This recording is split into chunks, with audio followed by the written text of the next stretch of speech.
Oh my gosh, y'all, you are not ready for this one, so you've probably heard already. Malcolm Jamal Warner tragically passed away.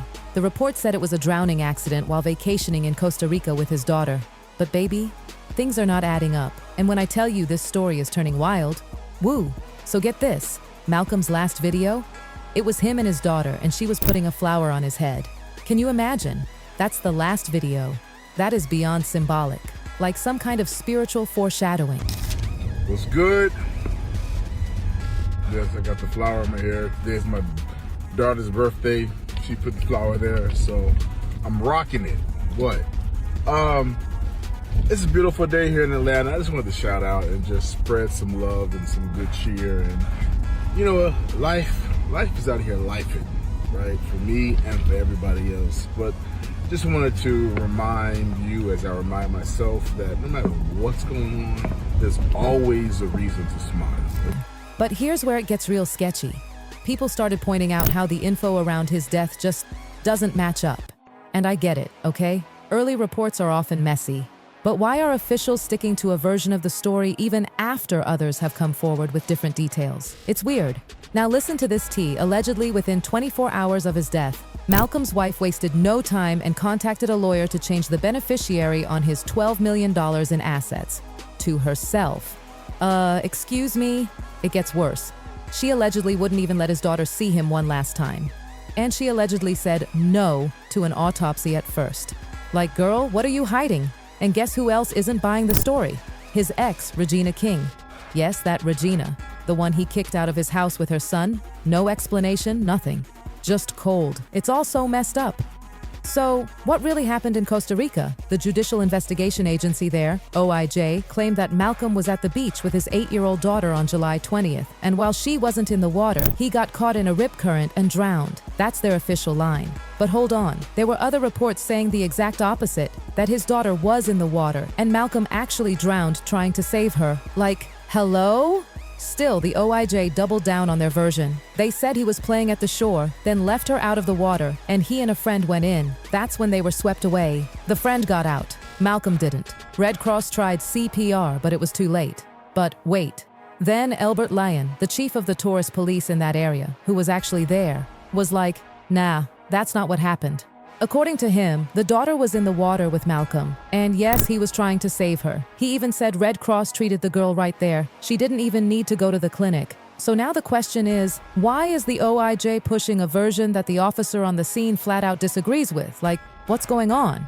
Leon said Malcolm and his daughter were bathing together when the rip current hit. He fought for his daughter like any dad would, but the current was brutal. 2 people on the beach grabbed a surfboard and a boogie board to help. They managed to get the little girl on a board and push her to shore. But Malcolm, he didn't make it. That is devastating. But yeah, this is exactly why fans are raising eyebrows. The facts just aren't matching up, and when things start looking sketchy, the theories start flying. Oh, and it gets even worse. There were no lifeguards on site. None. Fans started asking why. And then finally, the Playa Grande Pacifico Coast team released a statement on Facebook. They said they were sorry about Malcolm's passing, explained that he drowned in a sudden strong current, and that even though people tried to save him, it was too late. CPR didn't work. Now the reason they gave for the lack of lifeguards? They had moved resources to other beaches like Chiquita and Playa Negra because of more frequent incidents there. Like, okay? But still, it's not sitting right with people. Meanwhile, Regina King, yep, the same woman Malcolm dumped on Valentine's Day, stepped up and made the classiest tribute. She posted a photo of Malcolm on a motorcycle and wrote, "Some people leave a lasting imprint, not just for who they were, but for the energy they carried. I'm sending prayers filled with love and understanding to your family and loved ones. Rest easy, Malcolm Jamal Warner."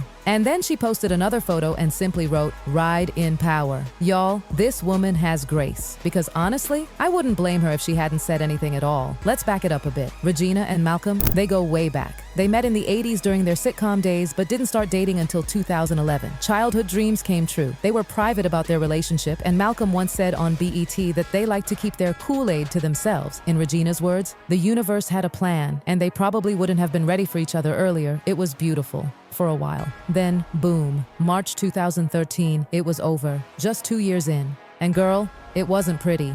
Regina was blindsided. She didn't even see it coming. Malcolm just told her he wasn't feeling it anymore. And yes, he kicked her and her son out of the house. Like, WHO does that. Oh, and the breakup? On Valentine's Day.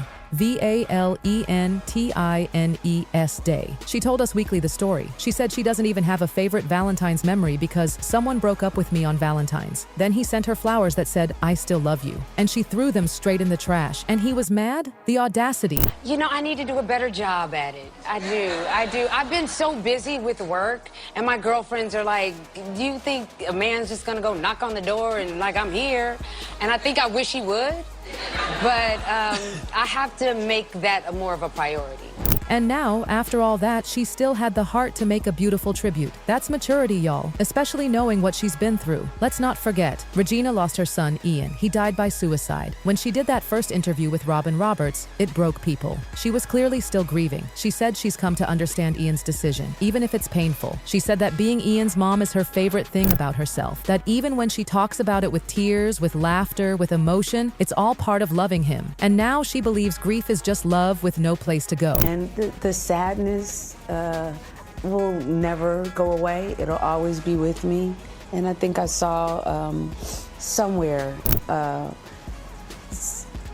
sadness is a reminder of how much he means to me, you know? So, when Malcolm died, she must have been thinking about how he just left her and her son behind, but she still chose to respond with love. I mean, what a woman. And now, the theories keep growing. With all the conflicting stories, even Regina allegedly has questions. Why so many contradictions? Why the rush to change the will? Why the refusal for an autopsy? And what's this rumor that he was working on something called the Theopiles that supposedly had explosive info about the elites? I don't know, y'all. I don't want to jump to conclusions, but something isn't right here. Now let me know what you think. Was this just a tragic accident? Or is there something darker behind Malcolm Jamal Warner's mysterious death? And you know what's crazy? The deeper people dig, the more things just don't sit right. Let's go back to the very beginning, when that last video of Malcolm and his daughter surfaced. The flower on his head moment, that wasn't just sweet. It was almost poetic. Like the universe was saying goodbye before anyone even realized it. People started sharing it everywhere, and everyone was heartbroken, but at the same time, confused. Because just a few hours later, boom, news broke that he drowned. Fans are not having it either. Online forums, comments, social media, everyone is putting the pieces together and going, hold up, this ain't right. And right in the middle of all this is Regina. She's not saying much publicly, but behind the scenes, allegedly, she's asking questions too. And honestly, can you blame her? After what Malcolm did to her, breaking up with her on Valentine's Day, kicking her and her son out like they were nothing, she still held her head high and sent that beautiful tribute. And now, she's watching as the man who once turned her world upside down might have died under suspicious circumstances. And let's not forget, Regina has had a rough time. Losing her son Ian, that alone is something no mother should ever have to go through. The strength it took to go on national TV and speak about it, to open up to Robin Roberts and say, I respect his decision, I love him no matter what. That takes a whole other level of grace. She said that grief is love with no place to go. Ooh, let that sink in. And now as she's navigating her own healing, she's watching all this drama unfold around Malcolm's death, the man who once meant everything to her, the man who hurt her, and yet she's still showing nothing but grace. But there's still something that haunts people, the rumors about this so-called Theopiles project. Supposedly, Malcolm was working on something big, something that had the potential to shake the foundations of some very powerful people. We don't know all the details, but the whispers are there. Something about exposing the elites. And suddenly, he's gone? Now listen. I'm not saying there's foul play, but I am saying it's really suspicious when there are this many red flags, this much confusion, and this many unanswered questions. Because let's be honest, if there's nothing to hide, why not just be transparent? Why all the conflicting stories? Why silence the people who were on the beach that day? Why no lifeguards? Why the quick legal moves around the will? Why rush to shut down an autopsy? It's all just too much. And poor Regina, she's already lost the love of her life, her son. Now she's watching someone else she once loved disappear under murky circumstances. And she's probably wondering, just like the rest of us, what's really going on. But if there's one thing we know about Regina, it's that she doesn't play games. She stays classy, but she's no fool. So if something shady did happen, best believe she's going to find out. Whether it's tomorrow or next year, she's going to connect the dots. Because if there's one person who doesn't settle for half-truths, it's Regina King. And honestly, y'all, that's why people are watching this story like hawks, because things are not adding up. People want answers. They want justice. If not for Malcolm, then for his daughter, for Regina, for all the people who loved him. Because Malcolm Jamal Warner wasn't just some actor. He was someone who had a legacy, someone who loved his daughter enough to fight a deadly current for her, someone who deserved better than to leave this world with a story full of gaps. So what do you think? Do you believe it was just a tragic accident? Or is there something deeper going on? Are the conflicting reports just bad communication, or are they a cover-up? Was the wife just grieving, or was she moving fast for a reason? And what about Regina? Is she quietly piecing things together behind closed doors? Let's talk about it, because something tells me this story is far from over. Story is far from over.